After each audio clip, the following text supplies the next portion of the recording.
Private travels bus అగ్ని ప్రమాదానికి luggage cabin లో తరలిస్తున్న వందల మొబైల్ ఫోన్లు పేలుడే కారణమని ఫోరెన్సిక్ బృందాలు ప్రాథమికంగా గుర్తించాయి.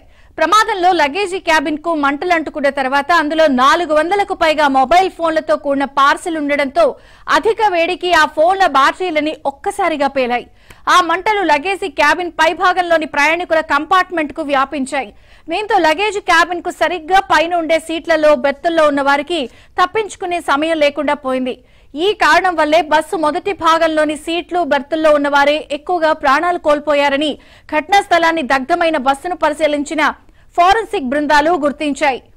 లగేజీ క్యాబిన్ లోని బ్యాటరీలన్నీ ఒక్కసారిగా పేలడం వల్లే భారీ శబ్దం వచ్చింది. దీంతో డ్రైవర్ బస్సును నిలిపి అతని సీటు పక్కన ఉండే కిటికీ డోర్ నుంచి దిగి వెనుక వైపుకు వెళ్లి చూసి అక్కడి నుంచి పారిపోయాడు.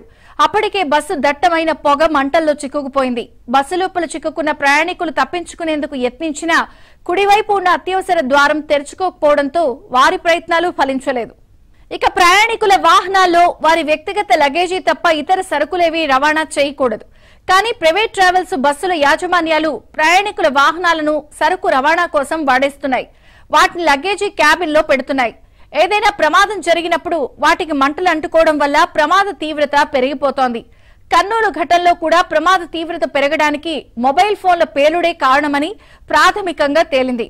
మొత్తానికి ఇంత భారీ ప్రాణ నష్టానికి ప్రధాన కారణం మొబైల్ ఫోన్లేనని ఫోరెన్సిక్ నిపుణులు గుర్తించారు.